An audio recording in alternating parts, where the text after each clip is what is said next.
Está no ar Gestão Pública em Debate, um programa do Curso Superior Tecnológico de Gestão Pública do Centro Universitário Internacional Uninter. Este programa, ele complementa a formação dos nossos alunos de gestão pública na modalidade à distância. E ele também é transmitido pela CWB TV, TV Comunitária de Curitiba, canal 5 da NET, 72 da TVA.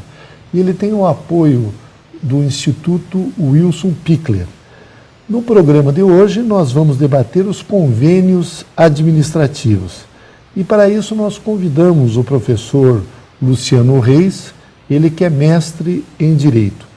O professor Luciano Elias Reis é advogado, sócio do escritório Reis Correia e Lippmann Advogados Associados, é mestre em Direito Econômico pela PUC Paraná, especialista em Direito Administrativo e Processo Civil pelo Instituto de Direito Romeu Felipe Bacelar, professor de Direito Administrativo na Unicuritiba, professor de pós-graduação em várias instituições de ensino, entre as quais a Uninter, também a Universidade de Tuiuti e a Unicuritiba.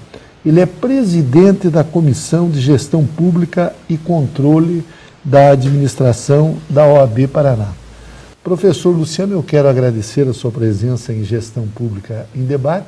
Eu gostaria já, inicialmente, de que o senhor nos fizesse uma exposição do que são os convênios administrativos. Nós sabemos que os órgãos públicos, os municípios, de um modo geral, os órgãos estaduais, o governo estadual e o governo federal utilizam-se muito desse instrumento que são os convênios administrativos. Eu gostaria que o senhor fizesse essa exposição inicial sobre os convênios administrativos aos nossos alunos e também aos nossos assinantes. Muito obrigado, professor Jorge Bernardi, é um grande prazer estar aqui, né? Agradeço o convite. E quando vamos falar de convênios administrativos, os convênios administrativos, eles devem ser vistos como instrumentos de sinergia, instrumentos de associação, instrumentos de cooperação. Então, os convênios administrativos hoje são instrumentos de cooperação governamental, cooperação, inclusive também colaborativa, não só de cooperação, mas de colaboração entre o poder público e privado e entre o próprio poder público. Eu até sempre digo, às vezes até para que a gente possa exemplificar, né, até para os alunos, né, do Grupo Uninter, os convênios, desde aquele convênio que alguns chamam aquele contratinho, ou que é um convênio administrativo entre a associação de bairro e a prefeitura, quando a prefeitura acaba, o município, intermédio da prefeitura, acaba repassando uma determinada quantia para uma associação de bairro que faz um trabalho excelente, por exemplo, no aspecto desportivo ou no aspecto de educação para crianças carentes, ali é um convênio administrativo. Um convênio administrativo, quando nós falamos, às vezes, daquela conjugação de esforços entre o poder público estadual e o poder público municipal para construir uma creche, para construir um novo hospital, o convênio também entre o poder público federal, às vezes com o poder público estadual e o poder público municipal, para construir, às vezes, um viaduto, nós estamos frente a convênios administrativos. Convênios administrativos nós podemos até definir, né, segundo a nossa definição, como atos administrativos, né? São atos administrativos em que existem partícipes convenientes, onde esses partícipes, esses convenientes, eu brinco que eles dão as mãos para buscar um objetivo em comum, né? Um objetivo em comum. Então, o professor Luciano Reis, ele está lançando este livro que é Convênios Administrativos. Convênio administrativo, instrumento jurídico eficiente para o fomento e o desenvolvimento do Estado, pela editora Juruá. Então, esse livro trata justamente dos convênios administrativos. Esse livro é a sua dissertação de mestrado, doutor Luciano? Isso, é a dissertação de mestrado com alguns acréscimos, né?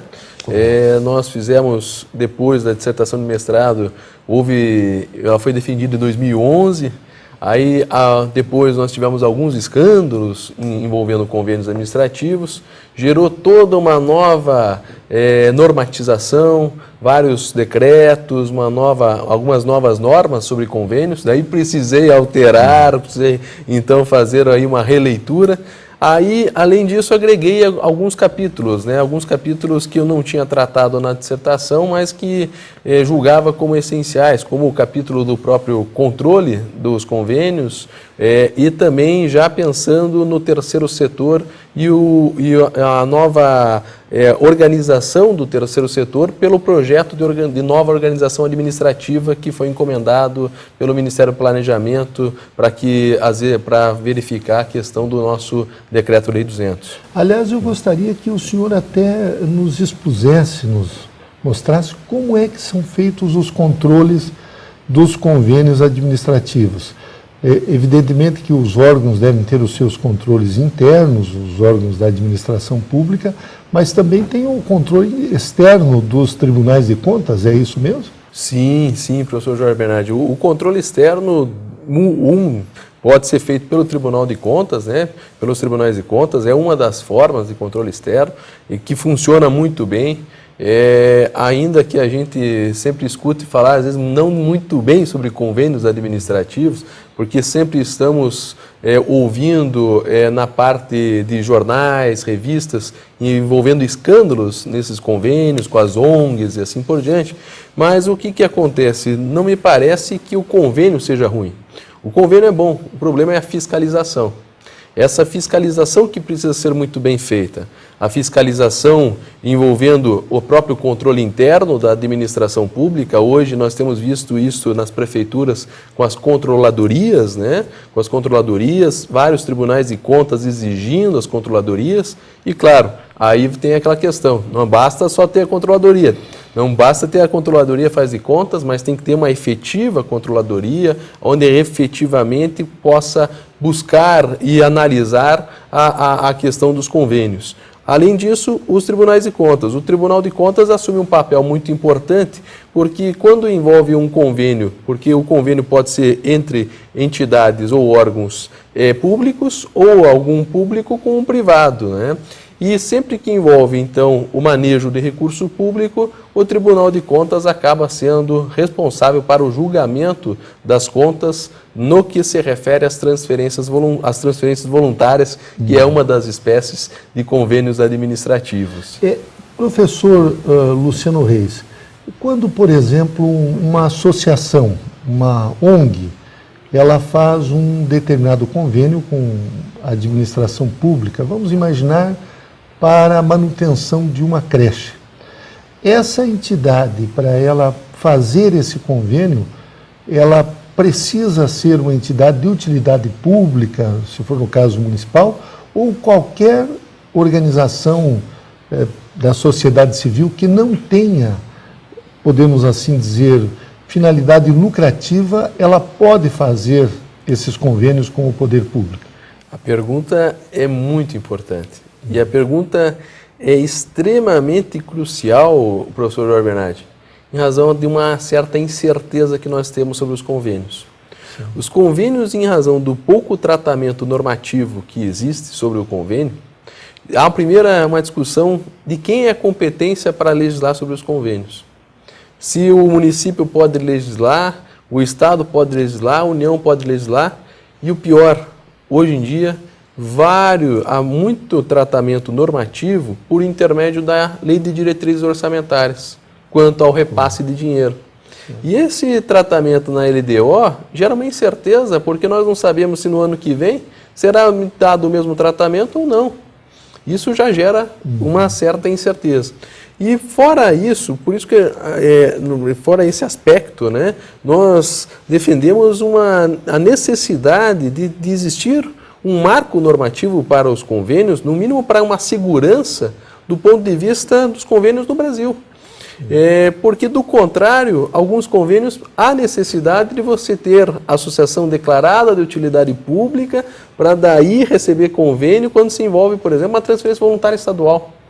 Aí aquela questão de ter a declaração de utilidade pública que vai passar pelo papel do Poder Legislativo, inclusive na fiscalização, nesse honor, podemos assim dizer, nessa condecoração de utilidade pública, aí já teria que ser feita uma prévia fiscalização.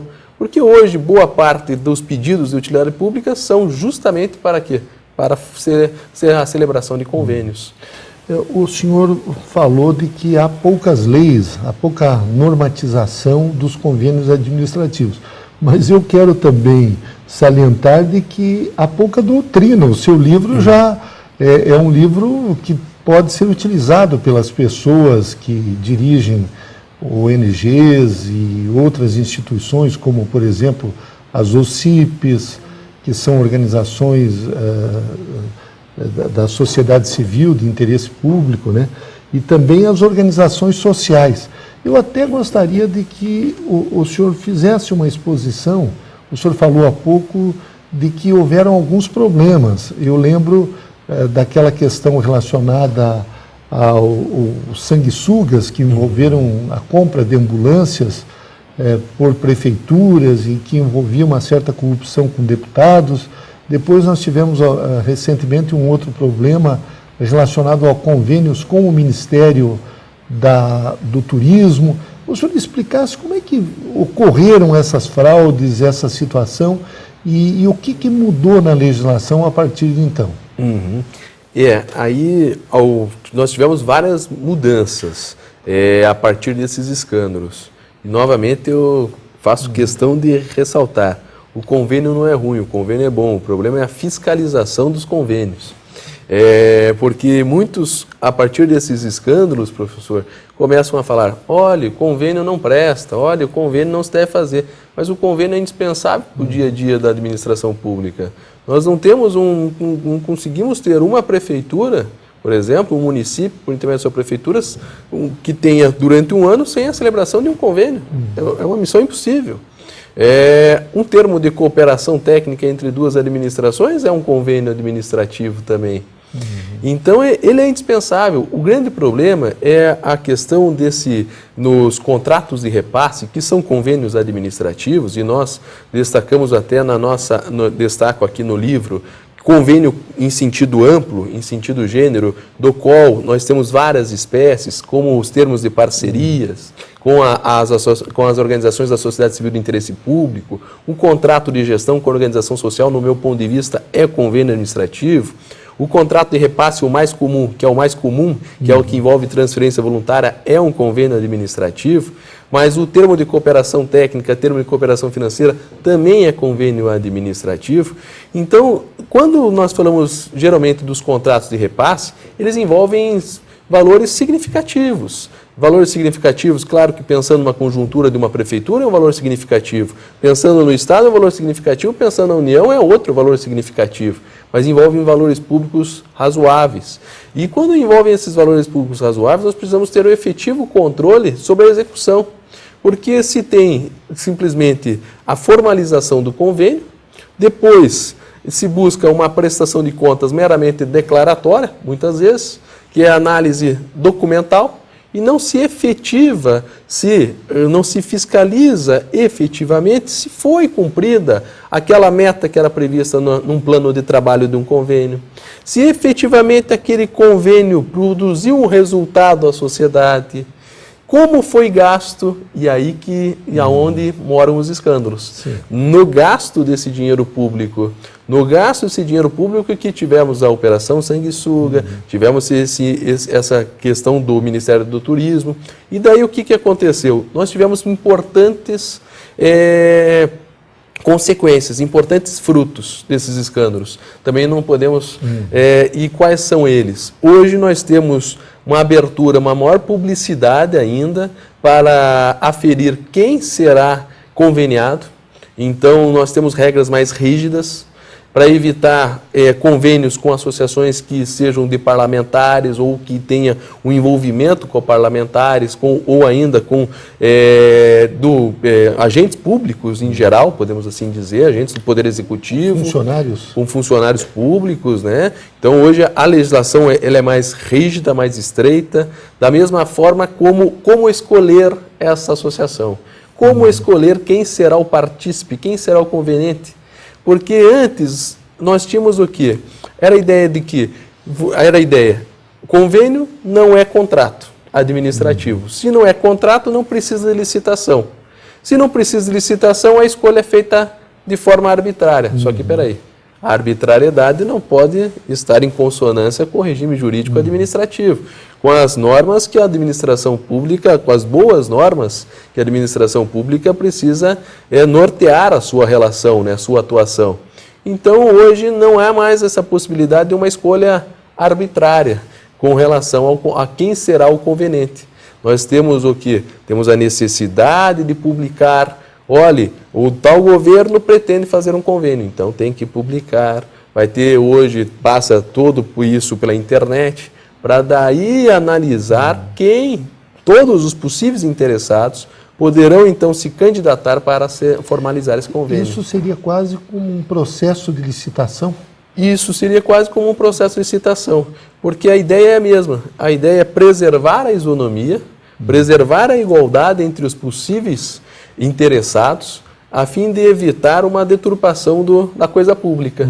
Então, querendo ou não, é muito próximo de um processo licitatório e é o mesmo raciocínio.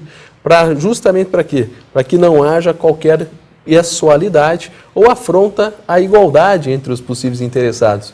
E é aí que me parece muito boa. Essa foi uma mudança decorrente aí do último escândalo que nós podemos dizer, do último grande escândalo, porque escândalo, se parar a pensar em convênio, a gente escuta a cada semana no jornal ou a cada semana na imprensa televisiva.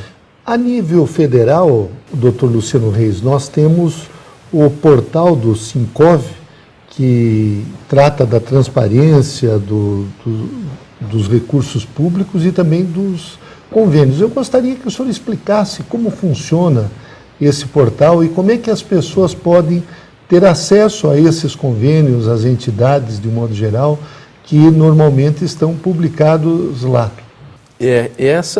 O portal dos convênios, esse portal, justamente foi criado em razão de um problema que acontecia no que se refere à falta de publicidade. Certo. Aí se criou o portal, inclusive a partir de uma decisão do Tribunal de Contas da União. Foi até instigado por uma decisão do Tribunal de Contas da União que nós tivemos a criação do portal dos convênios. E hoje é muito importante, professor Jorge Bernardi, porque hoje qualquer um de nós pode, em casa, agora, a partir do momento que pegar o computador, abrir no portal dos convênios e saber quanto é que está sendo repassado de um determinado estado para uma determinada entidade sem fins lucrativos. Poderá saber qual é o projeto, qual é o objeto envolvido. Nós podemos saber, inclusive, até eu sempre digo que é muito interessante, coloco até no livro, o valor astronômico que envolve, de pecuniário que envolve os convênios administrativos. Os convênios. Então, todos os convênios hoje estão no portal. Isso para todas as áreas, saúde, educação, assistência social, todas as áreas praticamente, formação profissional, estão lá, todos os convênios a nível federal. Todos os convênios estão lá, inclusive essa ferramenta, só não estão os convênios entre as obrigatórios ou vinculados pela própria lei com relação à saúde, mas agora o envolvimento de uma verba federal para repasse de uma entidade sem fins lucrativos, uma entidade filantrópica, estará lá. E o portal dos convênios, juntamente com o portal da transparência, hoje assume um caráter muito importante para quê? Para essa transparência da administração pública. Quem tem acesso, quem tem a senha do portal dos convênios, nesse sistema, pode visualizar até a nota fiscal do dinheiro envolvido que foi repassado. Então veja só que o portal é fantástico, o portal é muito bom. O portal é uma excelente ferramenta. Agora, claro, nem todos têm acesso à senha para entrar no sistema, inclusive analisar.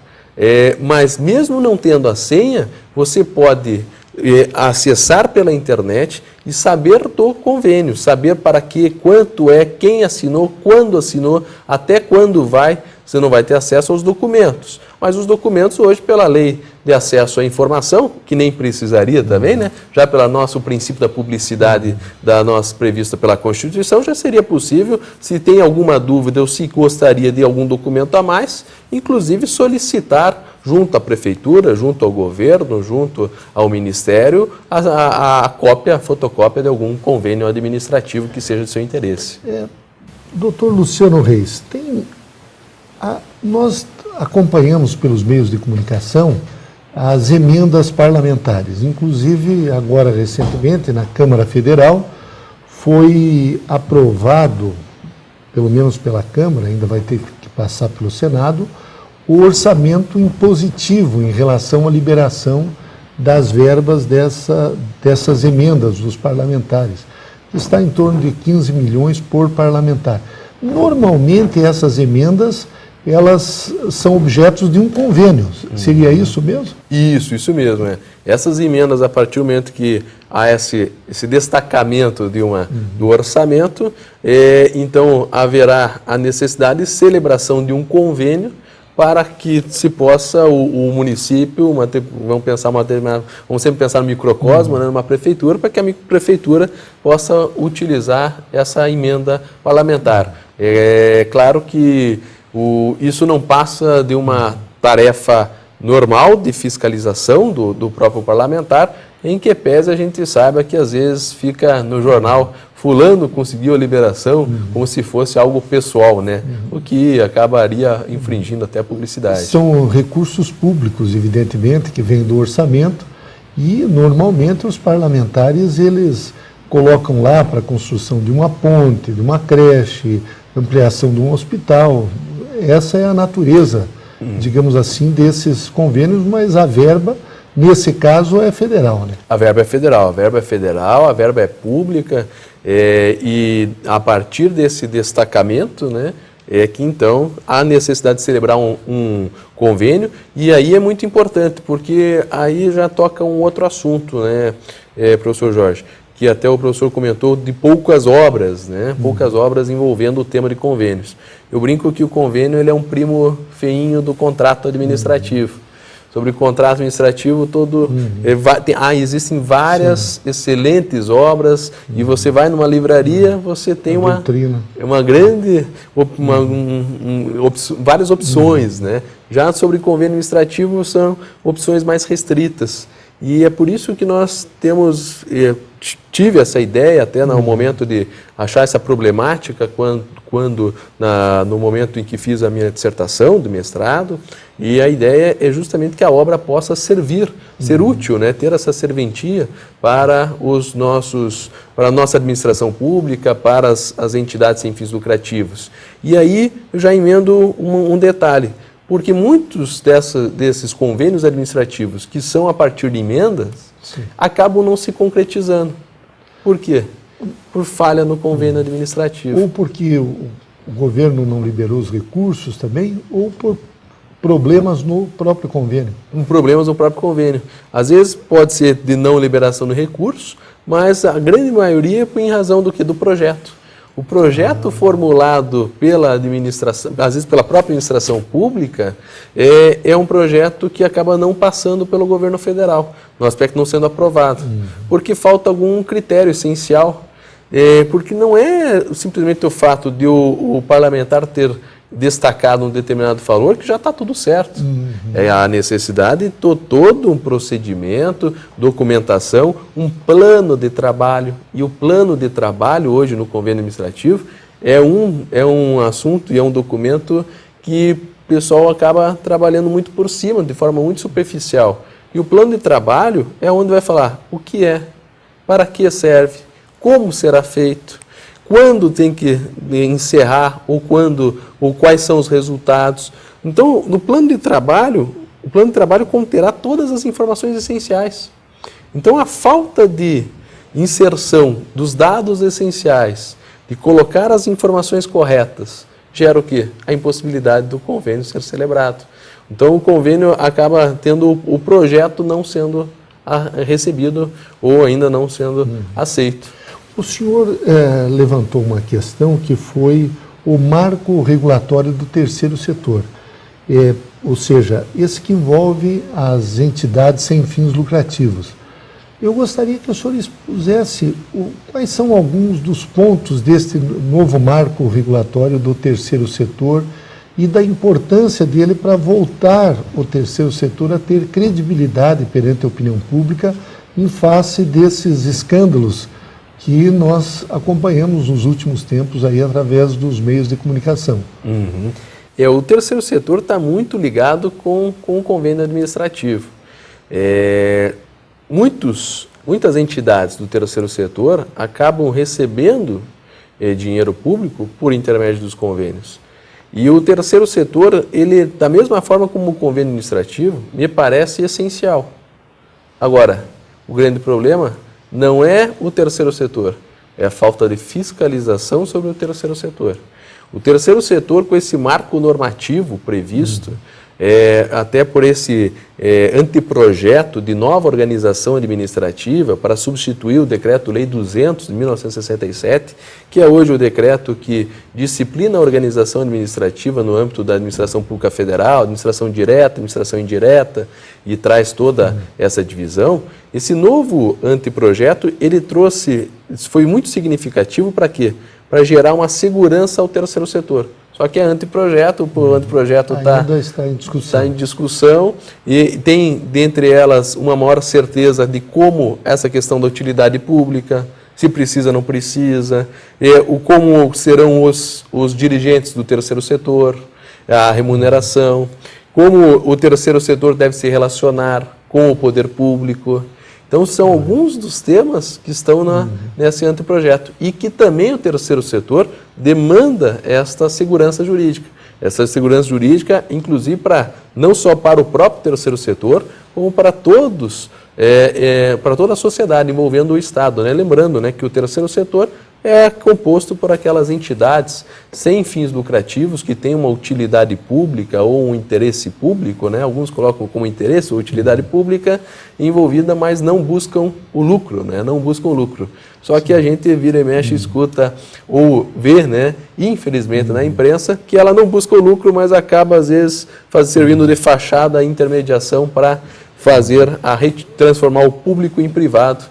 E é esse o problema que, mais uma vez, não está na parceria, mas está ali na fiscalização sobre essas parcerias. Tem muita entidade muito boa do terceiro setor, tem muita entidade séria. O grande problema é aquelas entidades que acabam gerando, que alguns chamam, né, em vez de filantropia, pilantropia, né, infelizmente. Aliás, doutor Luciano, me parece que esse anteprojeto do marco regulatório normativo do terceiro setor, ele surge depois de uma CPI que investigou essas ONGs que estavam envolvidas em escândalos, né, alguns anos atrás. Isso. Mas ainda, infelizmente, não foi votado, não foi aprovado pelo Congresso Nacional. Ainda não. E como muitos dos projetos, né, que nós temos, né, no Brasil, eles decorrem a partir de algum evento danoso, de algum escândalo, e esse da mesma forma. Assim como acontece agora, hoje, recentemente, a criminalização das empresas envolvidas em escândalos e licitações, né? Exatamente. Então, nós entrevistamos nesse primeiro bloco de Gestão Pública em Debate o professor Luciano Elias Reis. Falamos sobre convênio administrativo, ele que está lançando este livro pela editora Juruá, Convênio Administrativo. Professor Luciano, eu quero agradecer muito a sua presença em Gestão Pública em Debate e não tenho dúvidas de que o senhor contribuiu muito também na formação dos nossos alunos. Obrigado, professor Jorge, eu que agradeço mais uma vez, foi um prazer estar aqui. A outra vez, acho que faz uns 4 anos. Exato. Que estive aqui, agora com essa obra de convênio administrativo e deixando aqui esta obra de convênio administrativo para a biblioteca do Grupo Uninter, para que possa servir aos alunos, e agradecendo novamente o convite, a oportunidade, e espero que seja realmente de serventia a nossa obra e o nosso pequeno estudo, né? Nosso pequeno estudo. Muito obrigado, professor. Prazer muito grande tê-lo em Gestão Pública em Debate. Prazer todo meu. Educar é fazer sonhar, é acreditar no valor das pessoas, ampliando seus horizontes. Educar é realizar. Com a missão de criar oportunidades que transformam a vida de quem precisa, o Instituto Wilson Pickler de Responsabilidade Social faz a diferença para muitas pessoas. Oferece cursos de graduação e pós-graduação à distância, em parceria com o Grupo Uninter, e cursos livres de capacitação. Além disso, possui projetos de geração de renda para comunidades carentes. Instituto Wilson Pickler de Responsabilidade Social, acreditando no valor das pessoas através da educação. Retornamos com Gestão Pública em Debate, um programa do Centro Universitário Internacional Uninter. Este programa tem o apoio cultural do Instituto Wilson Pickler e ele complementa a formação dos nossos alunos de gestão pública na modalidade à distância. Neste segundo bloco, nós vamos entrevistar o arquiteto e urbanista Germinal Pocá.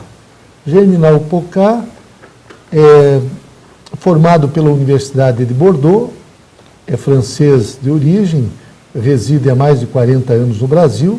Aqui trabalhou em escritórios de arquitetura e planejamento urbano em diversas cidades. Em Curitiba ele foi secretário de transportes, isso na década de 80. Também foi diretor do Departamento de Estradas e Rodagens, o DR, e diretor da Sanepar, que é a Companhia de Saneamento. O tema dessa nossa conversa com o professor Germinal Pocá é os novos desafios da mobilidade urbana. Professor Germinal, nós acompanhamos as manifestações de junho e elas tiveram como estopim, como foco, a questão da tarifa. E ainda hoje, essa questão ela está em evidência. Eu gostaria de que o senhor fizesse uma análise da importância da mobilidade urbana nas grandes cidades e por que esse tema acabou sendo o estopim de manifestações por todo o Brasil. O senhor, que é francês, conhece muito bem a história da França, e a Revolução Francesa, ela explodiu em função do aumento do pão. Embora digamos assim, a rainha tenha dito, mas se o pão está caro, por que eles não comem brioche, né? A Maria Antonieta.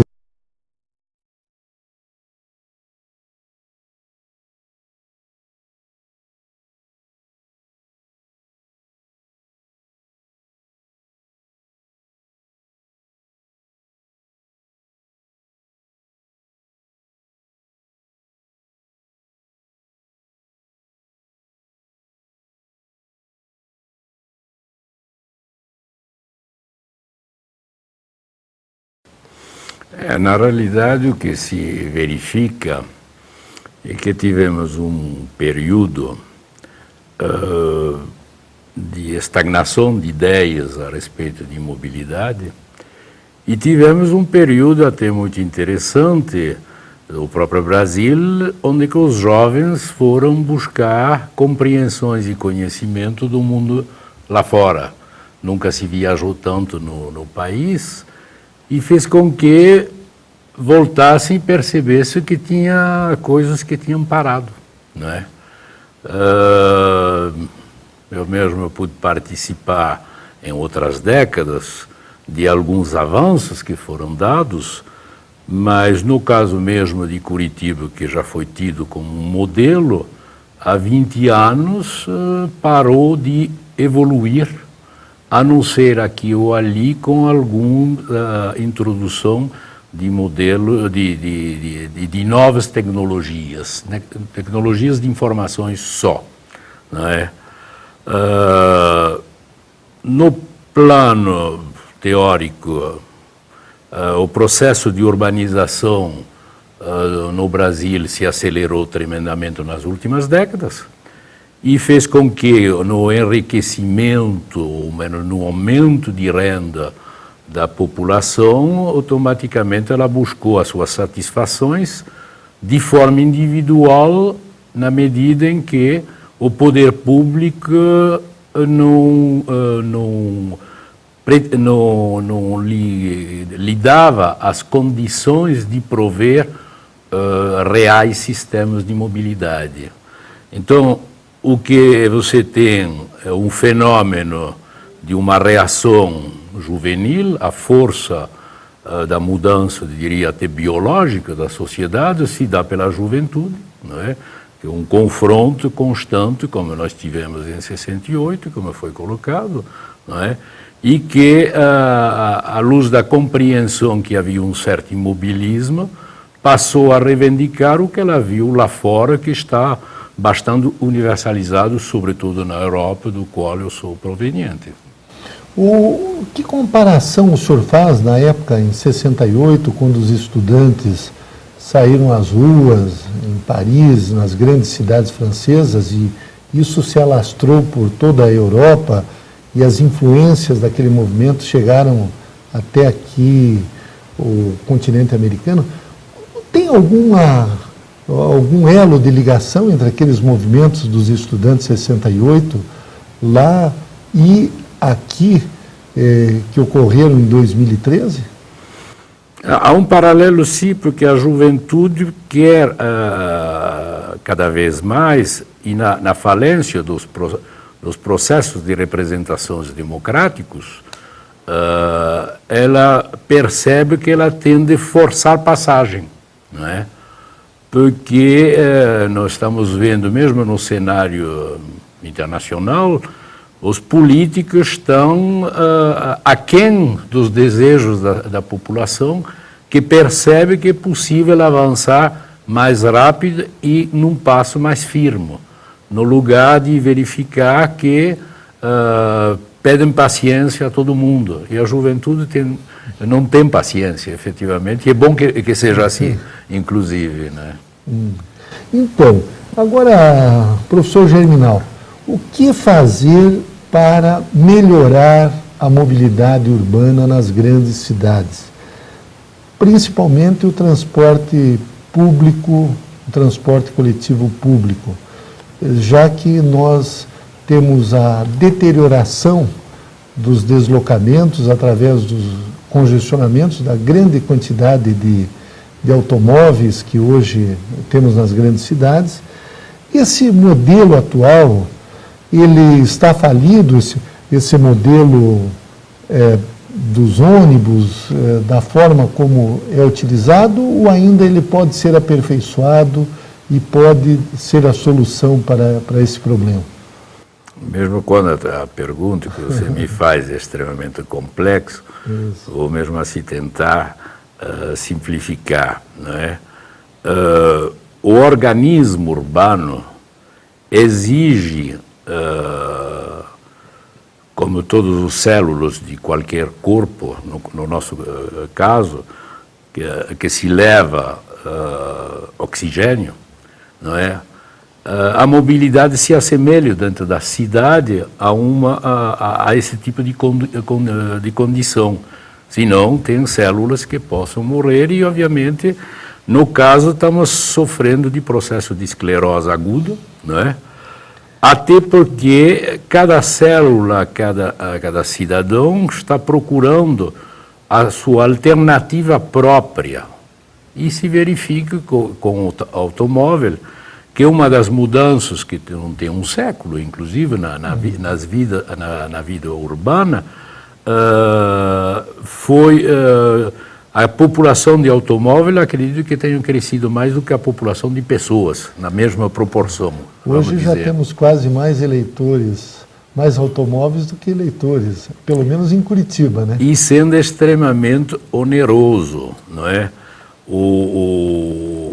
A dedicação que a sociedade faz para manter esse transporte, que no meu entendimento é anacrônico, não é? Eu já escrevi há 25 anos atrás o que eu chamava de civilização dos gafanhotos, porque eu fazia uma comparação ao automóvel como um novo praga de gafanhoto, não é? Eu entendo que ou estamos tentando provar unicamente no Brasil e nas cidades brasileiras que podemos prescindir de transporte coletivo, não é? Ou de transporte de massa, ao contrário de que todas as outras cidades do mundo estão fazendo, que estão trabalhando um transporte de massa, não é? Que passa a elidir o desejo das pessoas ter a sua alternativa individual. Eu costumo fazer a seguinte comparação. Nós temos um sistema de mobilidade, sobretudo nas grandes cidades e nas cidades modernas, que são as cidades, portanto, verticais. Nós temos um sistema de mobilidade que funciona muito bem, do qual as pessoas não reclamam, usam e, aparentemente, não pagam tarifa, que é o sistema de elevadores.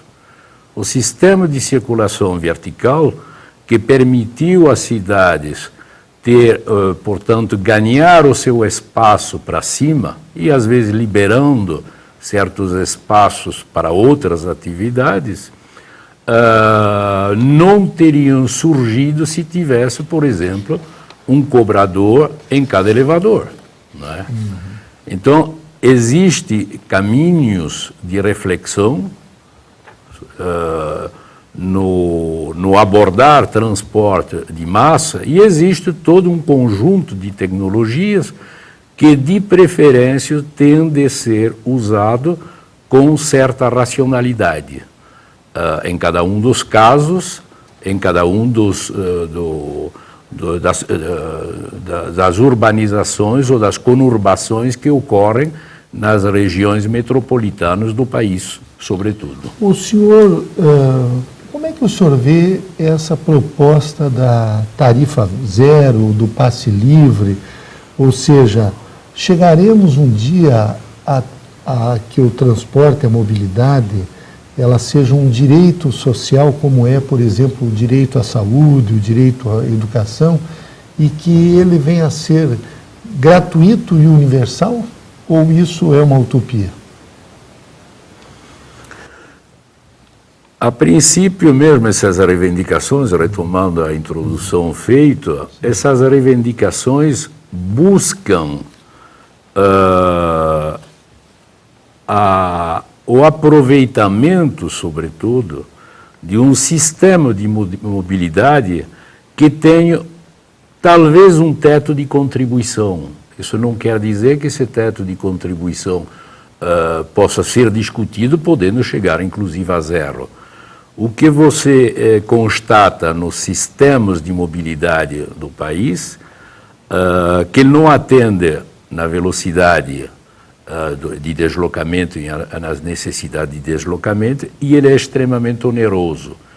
Mesmo aqui em Curitiba, onde que nós temos uma tarifa única e podendo fazer viagens de 1 a 25, 30 quilômetros pelo mesmo preço, a mesma pessoa que vier a usar no mesmo período, no mesmo tempo do dia, o sistema de transporte, só que em diversas viagens, deverá pagar 5 ou 10 vezes mais do que a mesma pessoa fazendo viagens longas.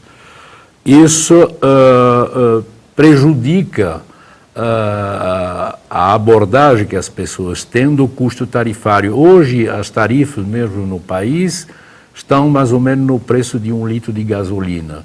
E qualquer abordagem simplificada econômica é de dizer, não, mas que com uma tarifa eu posso fazer 10 quilômetros com o meu automóvel. Então, o meu deslocamento de 1 ou 2 quilômetros é antieconômico, então vou de automóvel. Nós sabemos que não é bem assim, não é? Mas, se eu fizer 10 deslocamentos durante o dia a R$ 2,70, vou pagar R$ 27,00 por dia. Usando o sistema em menor quantidade do que uma pessoa que vai fazer 2 viagens de 25 quilômetros, que são 50 quilômetros. Então, primeiramente, eu acho que tem de se rediscutir o problema comercial, o novo financiamento E os novos atores, e aí méritos à Prefeitura de Curitiba, que está propondo um novo financiamento para o sistema de transporte. Aliás, eu gostaria que o senhor explicasse, eu sei que eu tenho uma contribuição sua também, nessa proposta do prefeito Gustavo Frutti, que seria da universalização do Vale Transporte, pago, digamos assim, pelas empresas. Isso, no seu ponto de vista, pode ser uma solução para esse problema que nós estamos enfrentando hoje, da insatisfação com o modelo atual de mobilidade urbana, de transporte público através de ônibus? De uma forma simples, voltando ao caso de Curitiba, onde que os números são mais fáceis para quem trabalha aqui, o orçamento do transporte é da ordem de 900 milhões por ano, né? E, a princípio, temos uma população que usa de 1 milhão de passageiros dia, que suporta esse sistema. Hoje tem uma pequena parcela de contribuição de subsídio da Prefeitura, do Estado e do Governo Federal, mas esses 900 milhões, se fizéssemos um cálculo muito por cima de que a cada carteira assinado por parte dos empregadores fosse-lhe fornecido um passaporte por tempo de 30 dias, temos hoje em Curitiba, região metropolitana, mais de 1 milhão de carteiras assinadas. Estaria preenchido o orçamento do sistema de transporte. Não há dúvida que não é tão simples quanto essa simples divisão, mas com R$100 por mês, o passe mensal poderia ser suportado pelas empresas, empregador de mão de obra, a cada uma das carteiras assinadas de forma universal. Quer dizer, um pacto social ou uma reivindicação em dissídios ou até mesmo uma lei que viesse permitir que todo empregador, a cada carteira assinada, público ou privado, fornecesse um passe mensal de R$100, não pelo valor, mas sim pelo uso ilimitado. Qualquer pessoa poderia usar o sistema ou só aqueles que tivessem o passe? Que fossem os portadores. Isso não quer dizer que não poderia se estender esse tipo de benefício aos familiares, até com valores de desconto em função de família numerosa e assim por diante. O que importa exatamente é buscar um caminho onde que se foge de uma tarifa que tenha o vínculo com o valor do litro de gasolina, que é uma referência econômica, mesmo quando equivocado, que as pessoas fazem, mas se termos não mais uma tarifa, mas talvez uma taxa por tempo. Certo. A introdução de taxa por tempo, que poderia ser, no mínimo, de 3 horas ou 4 horas, por aliás, um valor... O senhor tem um vídeo que mostra isso, né? Que mostra o que se faria a partir de uma retomada do transporte coletivo e de massa, sim, porque no momento onde que nós facultarmos as pessoas de usar o sistema ilimitadamente, não é? Dessa mudança comercial, nós talvez fôssemos surpreendidos por uma mudança de comportamento da sociedade e, a partir daí, o sistema que hoje se apresenta ocioso em 50% do seu período de tráfego, não é? Não fosse suficiente para acompanhar esse recrudescimento de uma demanda. Ou seja, ir aumentar o número de usuários? Ele pode exatamente aumentar o número de usuários e aí temos de estar prevendo o que fazer para suportar esse duplicar ou triplicar de demanda que pode surgir disso. Agora, com isso, evidentemente que as ruas deixariam de ser tão congestionadas como estão hoje. muitas pessoas optariam por ir de ônibus. As ruas, as praças, todo o sistema viário. No caso de Curitiba, eu acredito que na maioria das cidades brasileiras foram tomados todos os espaços pelo dito automóvel. Até os terrenos baldios não existem mais nem para jogar bola de campo de criança, não é? Tudo foi tomado. Talvez até viéssemos a devolver espaços de rua, como nós temos aqui exemplos em Curitiba, de tipo de jardim ambiental, que é uma rua fechada para a prática de esporte de jovens, e assim por diante, que são retomar a cidade para o cidadão e não mais para o automóvel. Uma questão, professor Germinal, nós sabemos que a Europa está alguns séculos na nossa frente e lá, normalmente, a questão da mobilidade, ela utiliza-se de vários modais, ou seja, o metrô, o ônibus, o trem, o bonde. Essas soluções também podem ser aplicadas em algumas cidades brasileiras que utilizam apenas um modal, como é o caso de Curitiba, só o transporte público é só através de ônibus? Não, o ônibus é um modal e, efetivamente, como você mesmo coloca, existe todo um conjunto de experiências e conhecimentos tecnológicos ao dispor de quem vai planejar um sistema. O ônibus é um deles, não é? Já tivemos, há um século atrás, o bonde, até mesmo antes, as carroças puxadas com burro, não é? Mas o que temos de tomar cuidado é ler claramente as realidades europeias, sobretudo, como referência que eu possuo, e as referências do Brasil. Por exemplo, é comum se falar em metrô, é comum se usar tecnologia sem ter racionalidade econômica. O que eu quero dizer com isso? É que o metrô, quando feito em cidades mesmo pequenas na Europa, tem cidade de 400 mil habitantes que está fazendo metrô, em geral metrôs aéreos que são mais econômicos, mas a Europa tem uma densidade de capital extremamente econômica. O Brasil tem como percepção, ou menos como prática, de um ônus de juros sobre o capital muito mais elevado.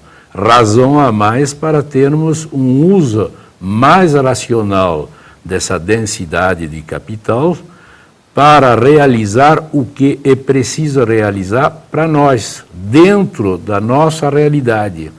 Por exemplo, os metrôs europeus trabalham com cidades que não mudam. As nossas cidades mudam. Elas vão se mudando ao longo do tempo, fazendo, por exemplo, que mesmo Curitiba e muitas das grandes cidades irão se reconstruindo em menos de um quarto de século. Elas vão se reconstruir dentro delas mesmas. Razão a mais para que esses investimentos devem ser refletidos de forma compartilhada nas infraestruturas urbanas e infraestruturas de serviços, por exemplo, metrô tem de ser compartilhado com telefonia, com água, com energia elétrica, para que esses suportes sejam trabalhados, primeiramente porque as demandas individuais em cada um desses produtos têm a mesma estrutura de redes de distribuição extremamente parecido no seu desenho. Razão a mais para trabalhar de forma compartilhada e de forma mais econômica.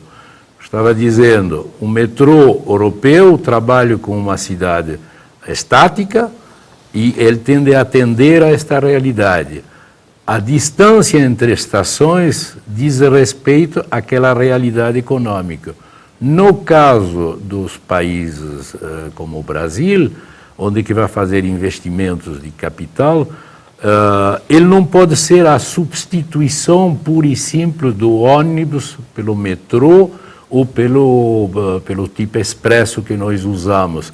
Quer dizer, ele tem de ter uma velocidade comercial e uma velocidade de produção que dê retorno ao investimento para ampliar o seu investimento. Ou seja, nós temos de trabalhar com o potencial das novas tecnologias, tendo distâncias entre estações maiores para ter velocidades comercial que complementar o sistema de ônibus possa, como se diria, fazer com que as pessoas percebam que possam ir até mais rápido com o novo sistema de transporte do que de automóvel. Então, o sistema automóvel, o sistema de transporte individual, tende a decair na sua velocidade de deslocamento, enquanto o sistema de transporte de massa tende a elevar essa velocidade e ser, de preferência, ser superior nas zonas metropolitanas ao transporte individual. A minha preocupação está em que, feito isso de forma racional, num caso de metrô, eu trabalharia aqui com distância de 2,5 km, 3 ou 4 km entre as estações, para poder usar o potencial da máquina e do investimento. Quer dizer, que eu pudesse ter uma velocidade comercial, inclusive com os tempos de parado, de 60 a 70 km por hora. Mas hoje o metrô ele usa em torno de 800 metros cada... Aí é velocidade igual ao ônibus. O nosso expresso tem uma velocidade comercial de 28 a 30 km por hora, porque ele tem estações curtas.